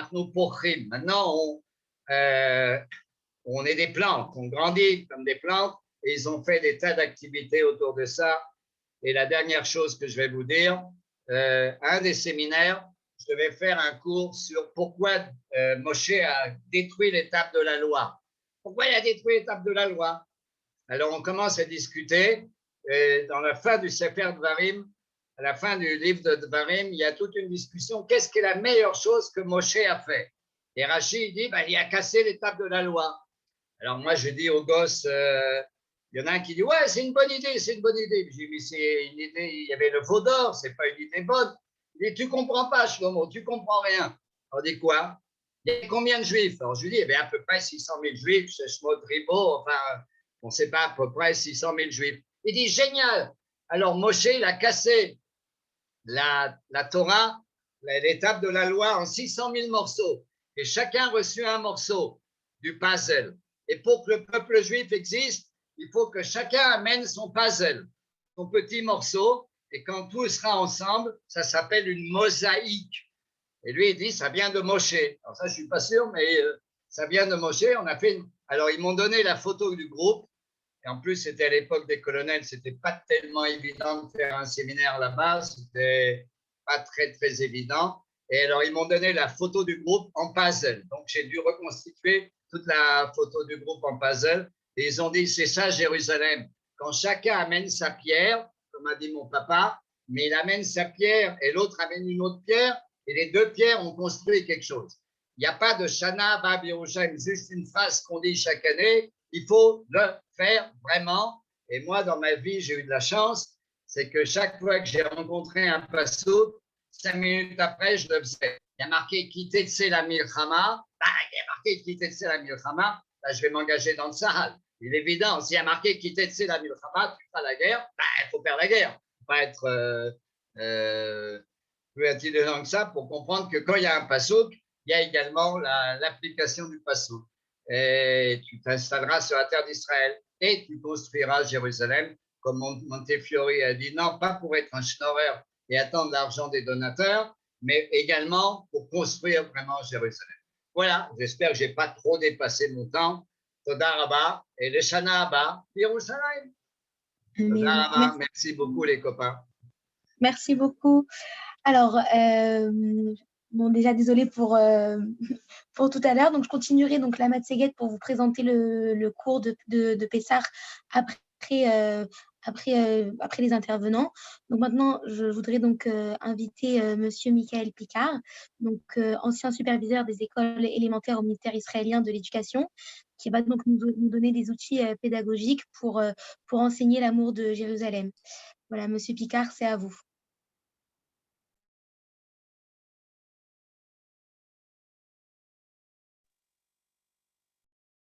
Monsieur Picard, vous m'entendez? Je vous entends. Je n'ai pas besoin du screen. Voilà. Merci beaucoup. Bonsoir. Je m'appelle Michael Picard. D'abord, je suis très honoré de parler après mon madrich, Shlomo Balzan. Et une fois, il a parlé en yiddish sur une scène. Alors, je me demandais s'il parlait que yiddish. Mais là, j'ai bien entendu, il a bien parlé français. Et je voulais dire aussi à Nili que j'étais très ému de l'entendre parler de son papa, Jacques Couper. Moi, quand j'avais 14 ans, j'étais au lycée, j'étais à Yavne, et bien que j'étais le fils du directeur, on se sauvait de temps en temps de Yavne pour aller participer aux manifestations, et on voyait toujours Jacques Coufer parler. Il a donné beaucoup d'honneur et de kavod. Les jeunes dont j'étais étaient très galvanisés par sa personnalité. Ça fait partie de notre formation comme sioniste, et comme Shlomo a dit, il faut partir, on part à la guerre, à l'Alia, on est parti. Donc, alors, je m'appelle Michael Picard, je suis retraité du ministère de l'Éducation nationale israélienne. En Israël, j'étais professeur, directeur d'école et inspecteur. C'est la raison pour laquelle je pense que Adi et Léonore ont fait appel à moi pour parler de l'amour de Yerushalayim, comment transmettre cet amour aux enfants. J'imagine qu'il y a ici des professeurs de Talmud et Torah, d'école juive, et c'est à eux que je m'adresse. Tout d'abord, je voudrais remercier le Mezam Am Shalem pour m'avoir invité à parler avec vous d'un sujet tellement crucial, l'amour de Yerushalayim, comment transmettre cet amour à nos enfants. Dans le livre de Tehilim, au chapitre 137, verset 5, nous lisons « Im eshkachech Yerushalayim, tishkach yemini, bak leshon ilechike, v'choulé, v'choulé ». On n'est pas sous la choupa maintenant. Et donc, il y a toutes sortes de halachot qui ont été fixées par nos chachamim pour que nous n'oublions pas Yerushalayim. Les plus connus, comme ça a été rappelé, je crois, par Monsieur Patrick Petit-Rayon, et les plus connus sont de casser un verre sous la choupa, de mettre un peu de cendre à l'endroit où le khatan fixe le tefillin. Mais toutes ces halachot vont-elles inciter notre élève à aimer Yerushalayim? A-t-il, lui, notre élève était combien à un mariage? Je me souviens d'un copain à moi qui m'avait dit, il avait peut-être 14 ou 15 ans, moi, jamais été là dans un mariage de ma vie. Alors que mes parents nous traînaient toutes sortes de mariages, lui, jamais il n'avait été à un mariage. Bon, alors, comment ressentir cet amour de Yerushalayim si on n'a pas été, si on n'a pas entendu Imeshkacher Yerushalayim? Comment moi, enseignant dans ma classe, puis-je réveiller cet amour de Yerushalayim dans l'âme de mon élève? Alors, la première question qui se pose est, est-il possible de créer réellement un sentiment d'amour pour Yerushalayim alors que nous habitons en Chutz La'aretz? En réponse à ce dilemme, je me suis souvenu d'Elie Wiesel, qui ne nous a pas rappelé Elie Wiesel, Shlomo, à qui on avait demandé pourquoi ne vient-il pas habiter Yerushalayim? Et il a répondu, si je vis à Yerushalayim, comme ça il parlait, je risque de m'y habituer et d'en devenir indifférent. Je préfère languir Yerushalayim. Donc, on peut aimer Yerushalayim de loin. Il y a une vérité contre laquelle personne ne pourra s'élever. Le peuple juif a pleuré et chanté Yerushalayim durant 2 millénaires. Alors, je me suis posé une deuxième question fondamentale. Comment peut-on transmettre un sentiment? En principe, chacun ressent et apprécie à sa façon. Comment pouvons-nous avoir une influence dans un tel domaine? Pour répondre à cette question, je voudrais vous raconter comment mon père, Zichrono Ibracha, qui était directeur de l'école Yavne, est tombé amoureux de Yerushalayim. Et je lis ceci, bon, ça va être très court, mais je lis quand même dans ce livre qui a été paru, qui s'appelle « Le combat pour l'éducation juive » sur Bernard Mahen Picard, et ce livre a été écrit par Michael Blum, notre ami. Et mon père de raconter ici, mon père Alav Shalom aimait raconter des anecdotes dont mon grand-père était le principal acteur. Mais dès mon enfance, j'étais frappé par le fait qu'il ne savait pratiquement rien de son grand-père, celui dont je porte le nom hébraïque, Issachar. Il n'en parlait qu'une fois dans l'année, au temps merveilleux et hélas passé, où il donnait le seder, entouré de toute notre famille. C'était un moment où nous levions pour chanter le Shana Haba Yerushalayim.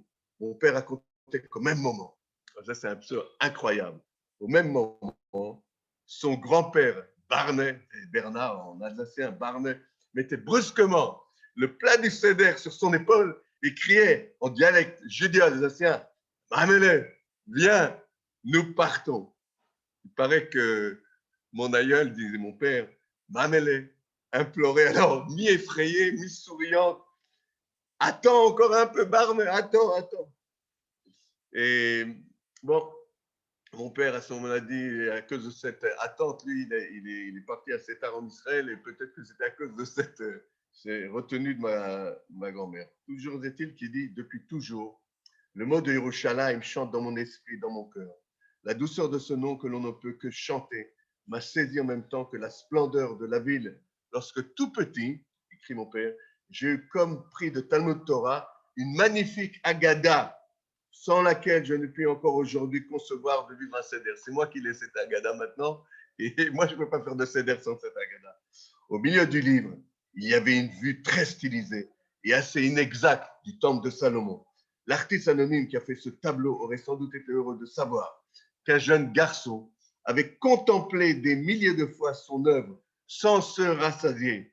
Au soleil couchant, une ville merveilleuse et une humaine étale ses ors sur toute la double page. Tout est d'or, le temple, le ciel, les maisons, pas jaune ou encore orange, mais doré comme une pièce, comme une montre, comme un lingot. J'étais fasciné et effrayé. Je trouvais la ville étrangement belle, etc., etc.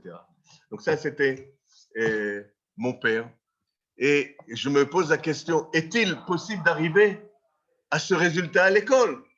Comment est-il possible de créer une telle chaleur familiale dans notre classe scolaire qui peut être parfois un peu austère? Dans le récit de mon père, l'influence se crée sur le plan émotionnel. Son père, qui ne parle jamais de son aïeul, rappelant cette soirée extraordinaire, la soirée du Seder, que ce dernier veut quitter son village pour partir à Yerushalayim. Yerushalayim devient, par ce récit répétitif, un endroit caché, mystérieux, choyé, auquel on aspire, on rêve, on languit. Il y a ici un certain nombre de facteurs qui ont joué. D'abord, son père lui inculque depuis sa plus tendre enfance cette idée qu'un juif doit partir à Yerushalayim. D'un autre côté, le dessin de la Haggadah réveille chez mon père une mélancolie pour Jérusalem. Personnellement, je vous raconte une petite histoire à moi. En ce qui me concerne, je me souviens de mon ami Gabriel Sirat, le fils du grand rabbin de l'ancien grand rabbin de France, Shlita, qui lui souhaite une très longue vie. Sa famille était partie en 1964 à Yerushalayim pour une durée de 6 mois. Moi, j'étais en 9e, en 8e à l'époque. Lorsqu'ils sont revenus, j'ai supplié mon ami Gabriel de d'écrire Yerushalayim. Et sa réponse fut, les pierres des maisons sont de couleur rose. Imaginez-vous quelle impression ça a produit sur moi. Yerushalayim était devenu féerique, non point d'or comme celle de mon père, mais rose. Alors à notre tour, que pouvons-nous raconter aux enfants? Comment créer chez notre élève ce sentiment, cet amour? Tout d'abord, nous devons, je pense, avoir en nous cette conviction que Yerushalayim se trouve être au centre des valeurs juives. Yerushalayim, Oro Shel Olam, comme le chante Avraham Fried. Yerushalayim, c'est le Har HaBayit, le mont du Temple. C'est de cette parcelle de terre qui a été créée Adam Arishon. Noach y a offert son sacrifice au sortir de son arche, l'arche de Noé. Abraham est à la recherche du Har HaMoriah pour remplir son devoir, réaliser l'Akedat Yitzhak. Le Har HaMoriah, c'est Yerushalayim de l'Akedat Yitzhak. Il s'agit d'une terre qui a été choisie par Dieu. C'est un endroit saint. Qu'est-ce qu'un endroit saint? C'est un endroit où nous pouvons nous rapprocher de Kadosh Baruch Hu, de Dieu. La Mishnah nous traite dans Maseret Kelim. Eser Gdushot hen Eretz Israël mekudeshet mikol haratzot. Il y a 10 degrés de sainteté dans le monde. Et Eretz Israël est plus sainte que tous les autres mondes et que tous les autres pays. Ayarot mukafot Roma mukdashot mimena. Les villes qui étaient entourées de murailles à l'époque de Yoshua sont plus saintes. Les Fnim minach Roma mimeno, au-delà des murailles de Yerushalayim, la superficie interne aux murailles est plus sainte. Har HaBayit mekudash meno, le mont du temple est plus sanctifié. Nous avons donc sur le plan spirituel, le devoir d'enseigner la centralité du Yerushalayim. Nous n'allons pas rentrer maintenant dans tous les détails ilchatiques qui mettent Yerushalayim et le Mikdash au centre de la vie juive. Notre devoir en tant qu'éducateur est de transmettre cette conviction à nos élèves, la centralité du Yerushalayim dans le judaïsme. Je me souviens d'un professeur de Gemara qui m'a donné l'amour de l'étude de la Torah. Je me souviens de son enthousiasme. Il nous racontait plein d'histoires sur les Chachamim qui étudiaient la Torah. Alors moi, je voulais, comme eux, étudier la Torah.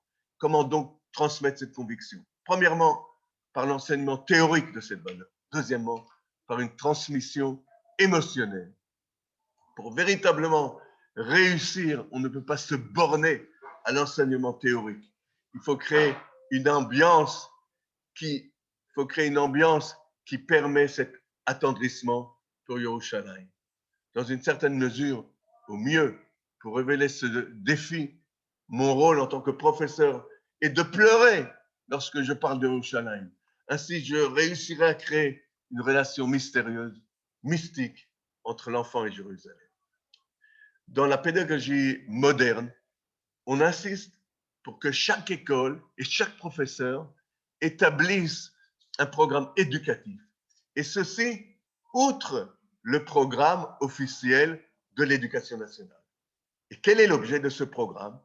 Le programme doit mener à un résultat d'ordre éducatif. Et pour atteindre ce résultat, on se posera la question, quelle valeur spirituelle je veux inculquer à l'enfant cette année? Alors l'école peut décider cette année de mettre l'accent sur l'amour de Yerushalayim. C'est une possibilité. Et lorsque cette décision est prise, il faut conjuguer les efforts théoriques avec les efforts qui tiennent du domaine de l'enseignement informel. Shlomo était responsable de l'enseignement informel à l'école Yavne. Et c'était une nouveauté à l'époque. Et en Israël, c'est tout à fait important et capital. Dans les écoles israéliennes, un des professeurs est chargé de l'organisation des activités éducatives informelles de l'établissement. Ces activités s'intègrent à un programme qui est établi autour d'une idée force, par exemple Yerushalayim. Il organisera toutes les cérémonies, toutes les fêtes, comme celle de Purim et de Hanouka, autour de cet axe éducatif. Mon rôle en tant qu'inspecteur, souvent, était de visiter dans les écoles et de voir à quel degré ces activités avaient une influence sur le plan éducatif et non pas seulement sur un plan récréatif. Je vais vous donner un exemple merveilleux. Il y avait un directeur dans un quartier de Beersheva, un quartier très défavorisé, Rova Arba, celui qui connaît. Il voulait leur inculquer les valeurs de base, comme la politesse, la propreté, la finesse, un langage sans vulgarité, l'honneur aux parents, professeurs, sachant que ses élèves adorent le football pour les garçons et le ballon prisonnier pour les filles. Il organisa une coupe scolaire de football pour les garçons et un championnat de ballon prisonnier pour les filles. Il divisa l'école en 6 groupes de garçons et 6 groupes de filles. Et chaque groupe, il leur donna le nom d'une valeur. Donc, un groupe s'appelait Kibud Orim, l'autre s'appelait Derech Eretz, la troisième équipe s'appelait Nikayon, la quatrième Zrizut, la cinquième Armut Hadadit. En français, honneur aux parents, politesse, propreté, célérité, solidarité. Alors, quand je suis arrivé à l'école, j'assistais à un match et j'ai entendu « Allez, Kibud Avahem, allez, Kibud Avahem, allez !» Zrizut, mets un goal, rentre-lui, allez! C'est absolument extraordinaire. À tel point que toutes les écoles du pays ont voulu imiter ce directeur. Il leur a acheté des maillots avec les noms de l'équipe. Le maillot orange, c'était Kibud Avahem. Le maillot jaune, c'était Zrizut. Alors, il est possible de faire la même chose avec Yerushalayim, de parler des noms de Yerushalayim. Elle a 70 noms, donc on peut s'arranger avec ça. Et à chaque équipe, un nom d'Yerushalayim. On peut choisir des noms de quartiers. On peut après choisir un slogan qui sera repris pendant le match. Par exemple, on choisit Beit Vagan et on dit Beit Vagan, on acclame, Beit Vagan, on acclame. Et donc, comme ça, de Talmud Torah, de Sarcelles ou de Chantilly, on peut faire vivre Yerushalayim aux enfants. Ce même directeur a aussi organisé des Shabbatot pour ses élèves, mais son but était de rapprocher les parents d'élèves de ce but éducatif, car s'ils ne peuvent pas aider à la maison, qu'ils soient au moins coopératifs. Il a donc invité également les parents. Les enfants se sont familiarisés avec ces valeurs d'une manière tellement naturelle et agréable. Après, il était possible de parler de ces valeurs au niveau théorique, à travers des textes. Et il était possible de traiter avec les plus grands des valeurs ilchatiques même. On pouvait faire énormément de choses. C'était déjà dans le sang, dans l'ambiance. Et on pouvait parler de ces valeurs. En parlant de ces valeurs, en jouant, l'enfant se familiarisera, il s'identifiera et sûrement aimera Yerushalayim. Lorsque l'on établit un programme, on doit penser à toutes les matières. On dit meyumanuyot en ivri, toutes les formes d'enseignement. Par exemple, le chant, la musique. La musique a une influence sur les sentiments, sur l'âme. Ce n'est pas pour rien que le chassidisme a donné une place centrale au nigun, à tel point que souvent, un chant, un air vous met en souvenir un événement. Alors, il y a un truc, quand vous ne voulez pas oublier quelque chose, vous collez un air de chant, un air à cet événement, et chaque fois que vous chantez cet air, vous vous rappelez de cet événement que vous avez connu. Alors, une belle histoire sur Yerushalayim avec un chant entraînera chez l'enfant l'impression qu'il ressentit lorsque vous avez raconté l'histoire. Par exemple, au mois d'Iyar, on consacre tout le mois à Yerushalayim. On organise une grande fête avec les parents le dimanche avant Yom Yerushalayim. Et pour agrémenter la fête, on organise une chorale.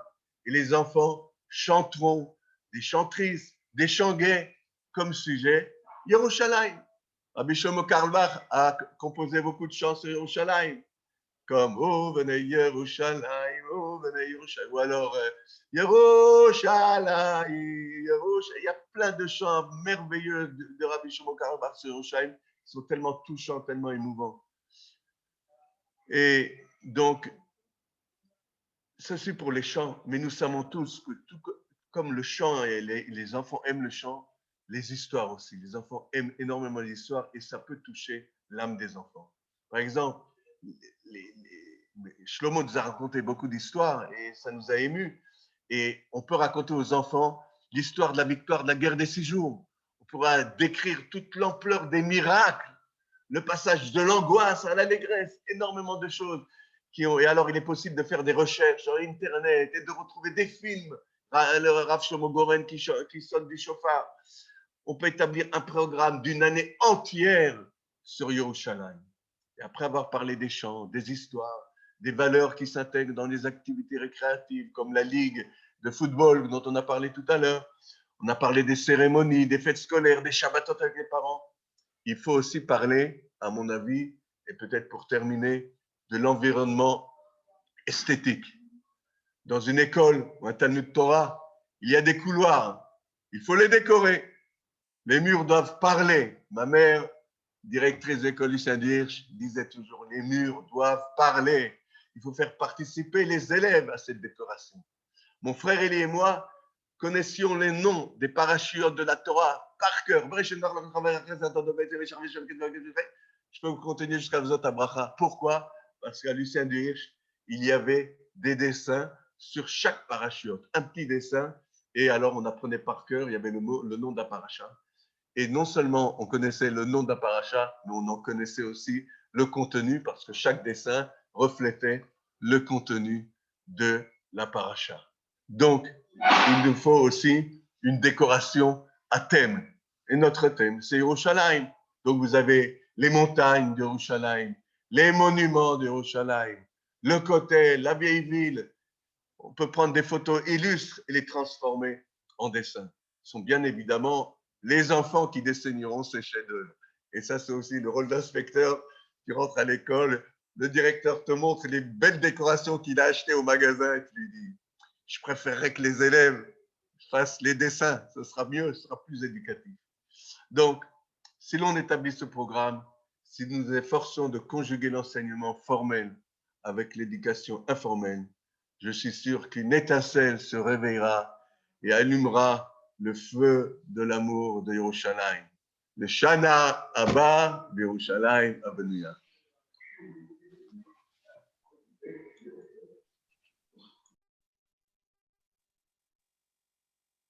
Adi?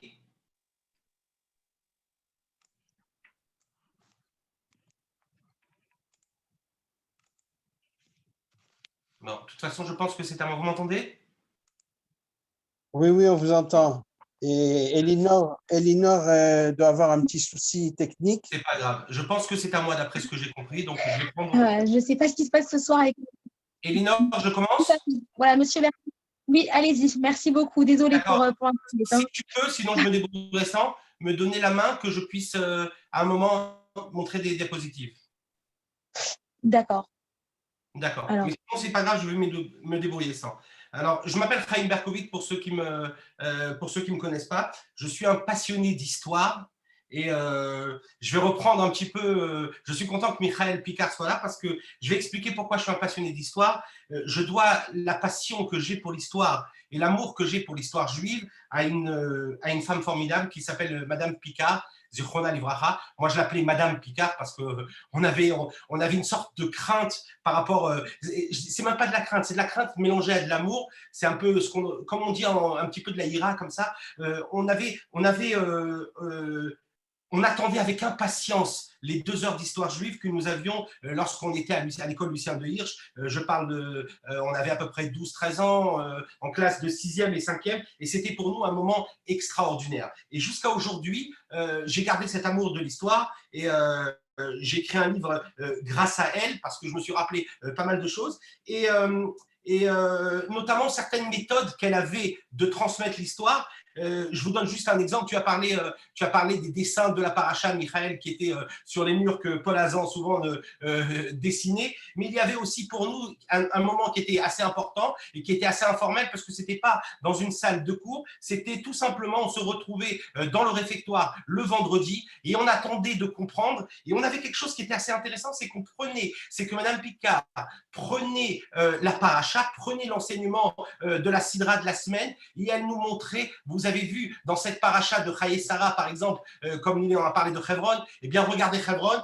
et avec les moyens de l'époque, nous avions une carte en bois avec une ampoule qui était sur la ville de Hebron qui s'allumait et on rêvait, on avait les yeux pleins d'étoiles et on rêvait de se retrouver dans cet endroit qui s'appelle Hebron puisque nous avions dans le texte tout simplement parlé de Hebron et pour nous c'était du concret. Et ce qui est très important, c'est que le texte ne reste pas du texte, c'est que le texte soit concret. On a pu placer dans nos têtes avec les moyens en plus de l'époque. Alors aujourd'hui, on va en parler, on peut trouver énormément de moyens, de quelle façon on peut transmettre l'histoire juive et des moyens qui sont autres qu'une carte en bois avec des interrupteurs et la possibilité de pouvoir se brancher à telle ville en allumant une lumière. Mais déjà avec ça à l'époque, eh bien on savait, on avait la possibilité de mettre un lieu sur l'enseignement que nous avions eu.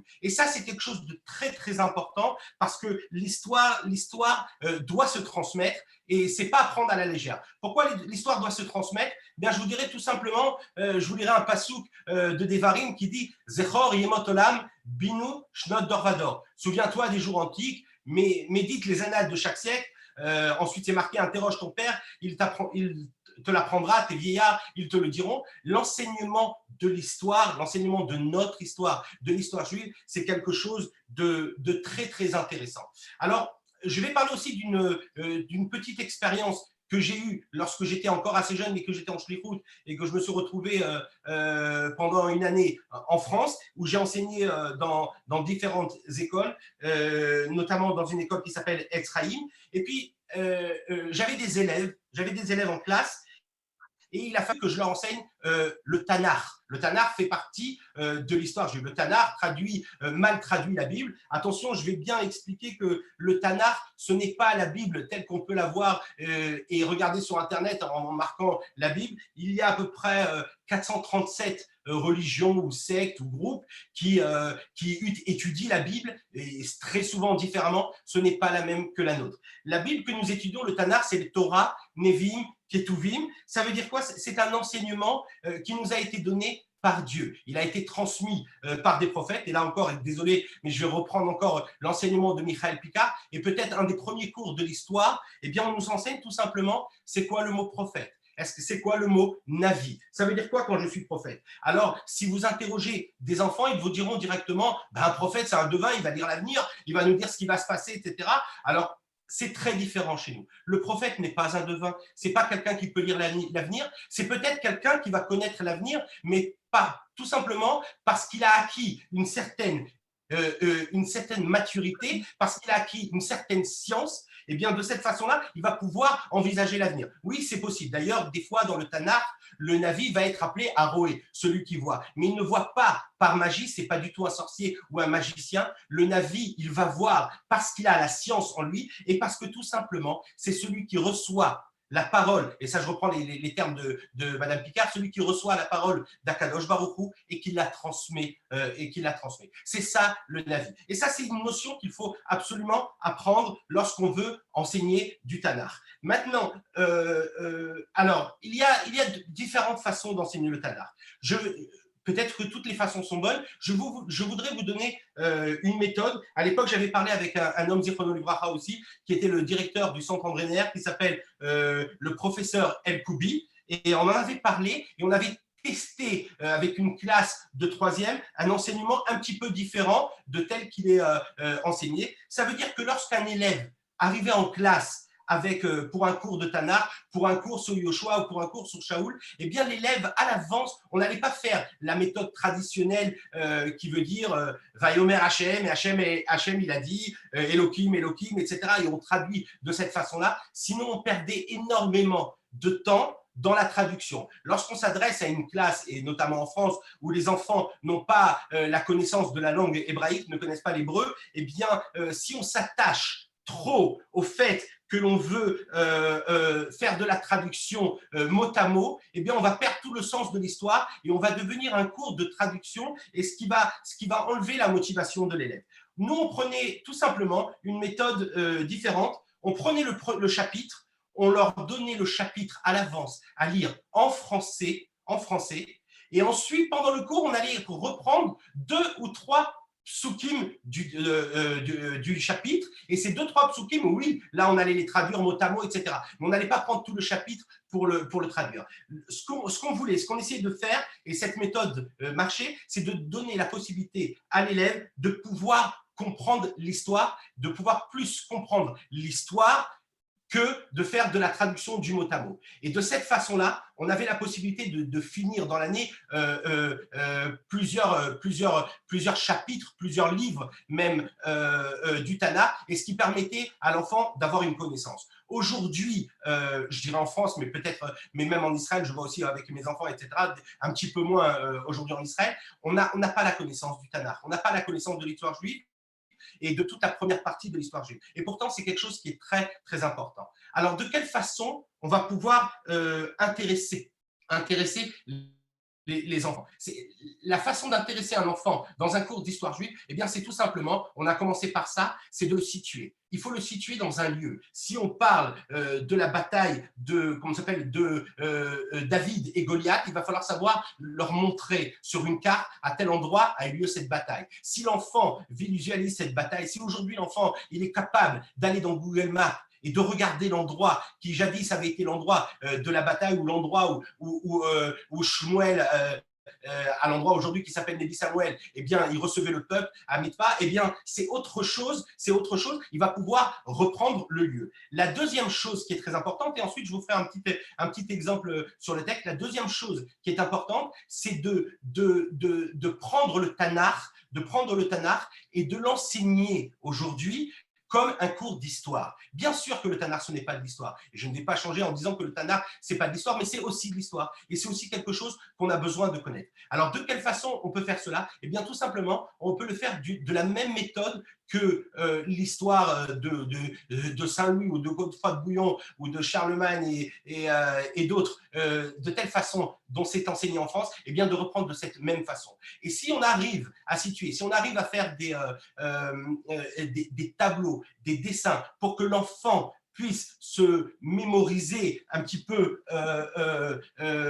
la hiérarchie, par exemple, des rois, ou la hiérarchie, tout simplement, si on va prendre la première période en lui disant qu'entre Abraham et Noach, il y a eu 10 générations, eh bien, on va lui montrer ces générations. On va lui montrer les noms de ces générations, on va lui montrer les années, on va lui donner aussi une correspondance. Tu m'as mis animateur, Elinor? Alors, 2 minutes, comme moi, je suis plus animateur, je vous mets tout de suite animateur, parce que là, je suis plus sur l'ordinateur. Bon, sinon, c'est pas grave. Ouais, parce que comme ça, j'aurais montré. En faisant des tableaux et en leur montrant un petit peu toute cette hiérarchie, on va leur montrer que les choses sont concrètes. Et ensuite,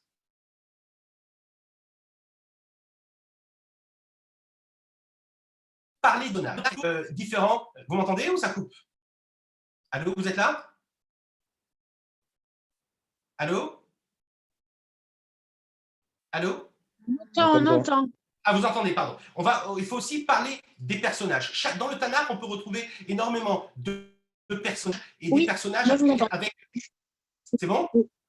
Ok, je continue. On peut parler avec de certains personnages et dans le Tanakh, on va retrouver des personnages qui ont une personnalité qui leur est propre. Si on leur parle, si on leur montre par exemple l'histoire, si je prends un exemple sur l'histoire de Shaoul, si on lit un petit peu le Tanakh, on va comprendre que Shaoul, il est devenu roi, entre guillemets, bien sûr, par hasard. Il est venu tout simplement pour chercher des ânesses. Entre parenthèses, il est parti voir un Navi parce que le Navi était aussi devin, il était aussi aroé, il voyait les choses, et donc il peut aller chez lui. Si on prend la première fois où Shaoul va se présenter devant le peuple, eh bien on voit que Shmuel, tout simplement, le prophète Samuel le cherche. Et vous savez où il est, Shaoul? Eh bien tout simplement, il se cache dans le parking. Il est à côté il a repris le texte tout simplement, et le texte est merveilleux, il nous montre à quel point Shaoul est désemparé, il n'a peut-être pas envie d'être roi, il ne sait pas ce qui lui arrive, etc. Et il se cache tout simplement dans le parking, là où on a mis des ânes. Vous êtes maintenant co-animateur, vous pouvez mettre.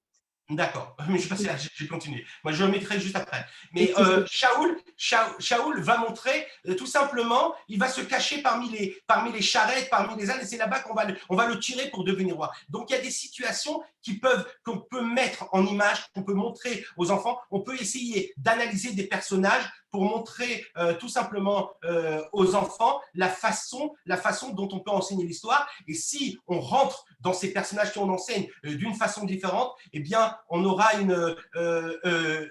l'enfant va percevoir cela différemment et ça va lui donner envie d'aller chercher un petit peu de par lui-même. Je voudrais juste vous montrer, vous voyez mon écran? Si vous voyez mon écran, ça serait parfait. Voilà, regardez, je vais juste vous montrer quelques exemples de tableaux que je fais en général lorsque je veux parler de telle ou telle période, que ce soit dans la première partie, dans la partie de Bereshit, ou que ce soit dans les autres parties. Toujours, je montre un petit peu je leur montre un petit peu la hiérarchie, qui étaient les personnages. Je vais montrer à chaque fois, lorsque je parle par exemple des 70 personnes qui sont montées en Égypte, je vais leur montrer que les choses sont concrètes. C'est pas des paroles que l'on va dire en l'air, c'est des choses qu'on peut donner. Lorsque je m'adresse à des enfants qui sont un peu plus grands, eh bien, je vais leur donner, si vous voulez, des tableaux bien définis avec tous les rois d'Israël. Il y avait tel roi, il était roi de telle date à telle date. Cette date-là, elle est dans notre calendrier à nous, elle correspond à une date. Et si on prend dans un autre calendrier, elle va correspondre à une autre date. Je vais parler de ces années de règne. Je vais leur expliquer qui était sa mère, qui était son père, quels étaient ses frères, pourquoi il s'est comporté de la sorte, etc. Et ça, pour les enfants, c'est très important. Si je vais demain faire une interrogation, je ne vais pas faire une interrogation, on a envie, le but est que l'enfant se sente participer. Vous voyez un dessin ici, d'ailleurs, qu'on m'a transmis, c'est un dessin qui montre une scène de l'histoire juive. Eh bien, je vais tout simplement leur demander, expliquez-moi, leur poser 5 ou 6 questions par rapport à un dessin qui est dessiné et leur demander c'est de quelle période il s'agit, d'où vous voyez d'où vous comprenez c'est telle période. Il y a des indices, pour ceux qui connaissent, sur la muraille, etc., où on est, dans quelle période on est, pourquoi on sonne du chauffard, etc. C'est de cette façon-là qu'on va enseigner l'histoire. Maintenant, je vais rentrer, parce qu'on n'a pas beaucoup de temps, donc je vais juste prendre un exemple sur un passage qui est assez connu par tout le monde et que tout le monde peut trouver barbant. Et je vais prendre 3-4 minutes pour vous expliquer un petit peu d'une autre façon, de quelle façon on peut lire l'histoire et on peut enseigner l'histoire. Alors, tout le monde connaît l'histoire d'Esther, même les enfants, puisque depuis tout petit, ils se déguisent et on leur dit toi, t'es Esther, toi, t'es Mordechai, toi, t'es Haman, et puis toi, t'as préféré te déguiser en Batman ou en quelqu'un d'autre. D'ailleurs, nous aussi, entre parenthèses, si on fait de l'histoire, on a notre super-héros. On peut enseigner Shimshon comme un super-héros parce que c'est réellement un super-héros, mais sauf que lui, il est concret, il a réellement existé, et puis il a une mission à faire. Mais si on prend par exemple l'histoire d'Esther, de quelle façon je vais enseigner l'histoire d'Esther? Je ne vais pas raconter l'histoire de Esther. Bien sûr, je ne parle pas des toutes petites classes, mais dès qu'on arrive dans les classes telles que en 6e, en 5e, eh bien tout simplement, je vais leur demander d'arriver en cours. Le premier devoir, ça va être tout simplement de connaître l'histoire de Mordechai et Esther. Et ensuite, en classe, je vais prendre quelques psukim et je vais les expliquer. Mais avant d'expliquer les psukim, je vais essayer de reprendre l'histoire et de la donner dans un contexte historique parce que les enfants ont besoin de comprendre où c'était pour pas que ça soit quelque chose d'abstrait, on ne sait pas à quel moment de l'histoire ça s'est passé. Eh bien, moi, je vais venir, je vais leur dire, vous vous rappelez la déclaration de Koresh, la déclaration de Cyrus, qui dit à tous les Juifs que l'on peut retourner en Eretz Israël. On est 70 ans après la destruction du Beit Rishon, du premier temple, par Nebuchadnezzar. Les Juifs vont partir en Babylonie, et lorsqu'ils vont partir en Babylonie, eh bien, ils vont s'installer. Entre parenthèses, ils vont créer une ville du nom de Tel Aviv. Oui, c'est la première Tel Aviv qui va être en Babylonie, et c'est là-bas que les Juifs vont s'installer. Et lorsqu'ils sont en Babylonie, eh bien, on a un passage qui nous dit « Anarod Babel, sur les bords du fleuve du Babylone », et ça reprend un petit peu toutes les psukim dont a parlé Michael, où on se rappelle de Jérusalem, etc. Eh bien, sur les bords du fleuve du Babylone, nous étions assis, nous pleurions, nous souvenons du Sion, nos oppresseurs exigeaient de la joie, et nous, on ne pouvait pas chanter parce que si je t'oublie au Jérusalem, que ma droite se paralyse, que ma langue s'attache à mon palais, eh bien, cette période est révolue. Pourquoi? Parce qu'on a le décret de Koresh. Lorsqu'on a le décret de Cyrus, eh bien, les Juifs peuvent repartir. Et pourtant, qui c'est qui va repartir à cette période? Eh bien, il y a que à peu près 50 000 personnes qui vont repartir. Et les Juifs, où ils sont? Eh bien, ils sont à Shushan. Et puis, les empires laissent place aux autres empires. On est à peu près, pour la grande partie des historiens, alors je vais choisir à chaque fois, je ne vais pas inventer une histoire, je ne vais pas inventer un contexte historique sans avoir vérifié dans les commentateurs, dans les pirochim, si quelqu'un me suit, etc. Et je suis le commentateur, et je vais reprendre l'histoire, et je vais dire, Vaïbima Achashverosh, nous sommes à Shushan, et les Juifs sont restés en Babylonie, qui est devenu par la suite l'Empire perse, et les Juifs sont sur place. Vaïbima Achashverosh, on est 50 ans après, les Juifs sont encore là-bas. Et lorsque je dis que les Juifs sont encore là-bas, eh bien, je suis sur le roi Achashverosh. Mais ne pensez pas que le roi Achashverosh, eh bien, c'est un roi qu'on a imaginé, qu'on a donné. On le connaît aussi, et vous pouvez regarder sur Google ou tout simplement même regarder dans un film et prendre le film 300 qui en parle. On est sous le règne de Xerxès Ier. Achashverosh, selon la plupart des chercheurs et des historiens, on parle d'un homme qui s'appelle Xerxès Ier. Donc ce roi, il a réellement existé. On peut connaître son histoire, on peut regarder dans les annales de Perse et de Mède et on va voir que ce roi, il est là. Et je vais essayer d'analyser par exemple le premier chapitre. Je vais leur dire, ok, eh bien nous sommes dans un michté, dans un festin qui va durer 6 mois. Mais regardez-moi, dites-moi franchement, est-ce que vous pensez réellement qu'on est capable de faire un festin qui va durer 6 mois?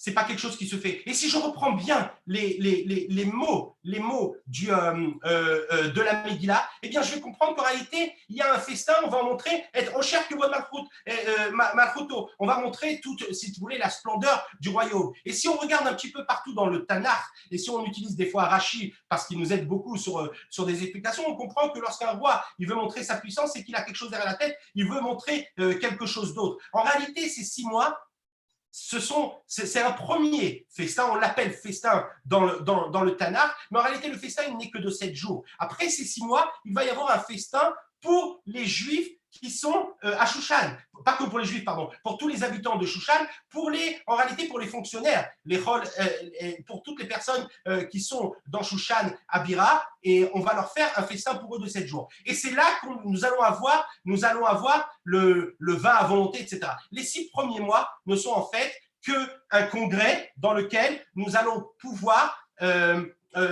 se préparer à la guerre. Et si je reprends le contexte historique, eh bien, je m'aperçois que Xerxès, que Ahasverosh, on l'appelle comme on veut, Ahasverus ou en français, eh bien, c'est un roi qui revient de la guerre. Et il a une volonté, il vient de monter sur le trône, il a une volonté, c'est de repartir. Et lorsqu'il veut repartir, eh bien, il va prendre ses 127 provinces, ses 127 gouverneurs, il va tout simplement leur dire, eh bien, venez avec moi. Il va faire des alliances. C'est 6 mois, si vous voulez, de congrès où il prépare la guerre. Et une fois qu'il a préparé tout ça, eh bien, tout simplement, il va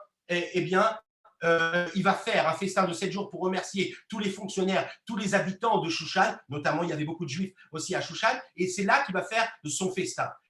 Le deuxième chapitre, par exemple, de la Megillah, eh bien, je vais leur montrer qu'il est en réalité 3 ans après. C'est lorsqu'il revient de la guerre. Lorsqu'on lit le texte tout simplement et qu'on ne lit pas les Mefarshim, eh bien, on a l'impression que le texte il se suit et que le lendemain, il a dessoulé et il se dit c'est dommage, j'ai renvoyé Vashti et je voudrais peut-être la récupérer. Et c'est peut-être de cette façon-là, en montrant, je vous ai donné un exemple, le but, ce n'était pas de reprendre toute la Megillah, on pourrait en parler des heures et d'expliquer chaque notion, mais c'est peut-être de cette façon-là, en leur donnant un contexte historique aux enfants, qu'on va pouvoir leur montrer quelles sont de quelle façon on va leur donner dans leur tête la possibilité de s'imaginer l'histoire, non pas comme un conte de fées, parce qu'on pourrait croire que c'est un conte de fées, et puis j'entends même des adultes un petit peu partout qui me disent « Allez, ton histoire d'Esther, c'est bien beau, c'est bien gentil, mais qui c'est qui l'a inventé, ça ne peut pas être réel, etc. C'est Cendrillon de l'époque d'antan. » Eh bien, de cette façon-là, on va pouvoir montrer qu'on a quelque chose de concret. Et puis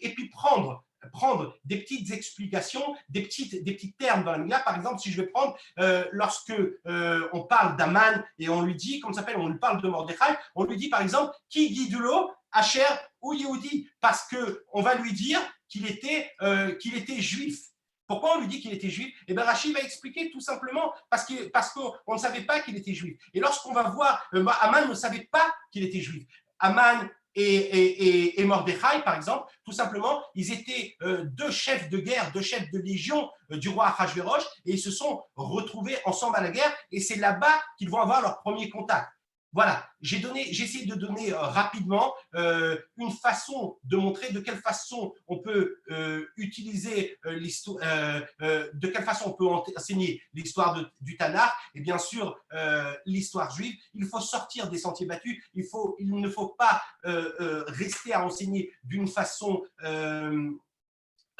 méthodique avec le texte, avec lire tout le chapitre, reprendre mot par mot, etc. et tout, essayer de leur donner une vision. Les enfants des écoles juives, ensuite, ils vont se retrouver dans une université, etc. Ils vont avoir une connaissance de l'histoire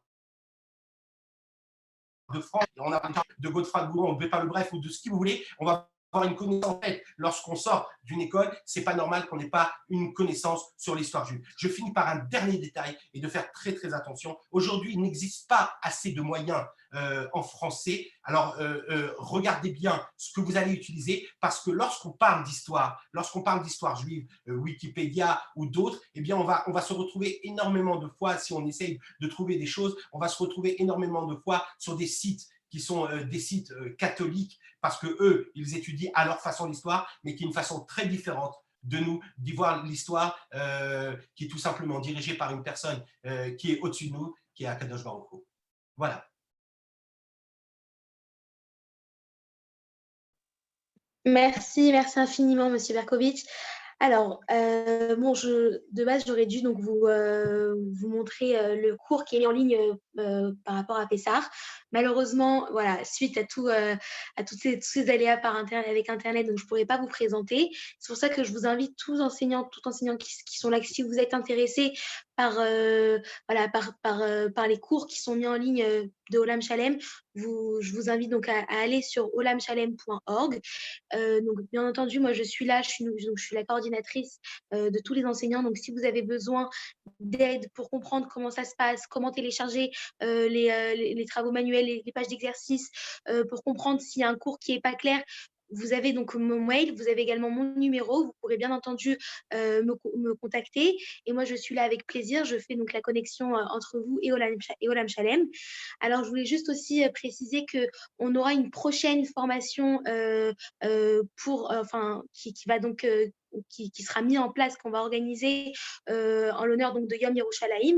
Donc il y a également des cours qui seront mis en ligne en l'honneur de Yom Yerushalayim. Donc, si vous souhaitez, je pourrais également vous envoyer par mail un lien Zoom pour un cours, un Zoom qui pourra donc vous expliquer et vous donner donc vraiment toutes les démarches pour enseigner à vos élèves. Donc voilà, merci énormément, merci infiniment à tous les intervenants. Donc, merci à Nili Naori Kupfer, merci à Monsieur Petit-Wayon, merci à Shlomo Balsam, merci à Monsieur Michael Picard et bien entendu, merci à vous, Monsieur Berkovitch. Merci à vous tous d'avoir été présents ce soir. Donc voilà, je voulais également vous prévenir qu'on a également un groupe WhatsApp. Donc je vous enverrai donc le lien par WhatsApp. Vous pourrez donc intégrer ce groupe et dans ce groupe, il y aura toutes les informations concernant les prochaines Ishtalmouyot qu'on va mettre en place. Également concernant tous les prochains cours qui seront mis sur le site donc de Olam Shalem. Donc voilà, je compte sur vous donc pour me contacter si vous avez des questions. Et voilà, donc vraiment, Olam Shalem est là, donc vraiment, comme je vous ai dit, pour vous aider, pour vous donner vraiment plus de matière à enseigner à vos élèves de façon créative et même voilà, de façon différente de ce que vous avez peut-être l'habitude d'enseigner. Donc voilà, donc j'espère que alors une petite chose, et si vous pouvez donc allumer toutes vos caméras, comme ça on peut faire une photo et voir un petit souvenir de cette soirée. Alors, Michael Imatichola les Tsalem. Super, merci beaucoup. Merci à tous d'avoir été présents. Michael, תגידי לנו מתי לחייך ומתי...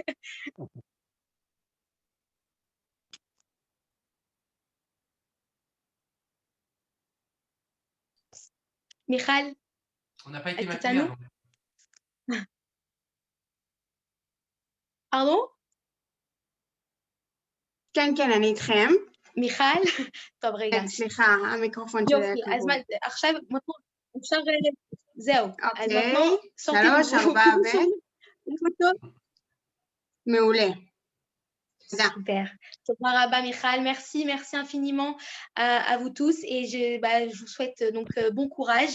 Pessar Kacher Vesameach et on se retrouve très vite si Dieu veut pour Yom Yerushalayim et pour les prochaines activités qu'on... Nos numéros de téléphone.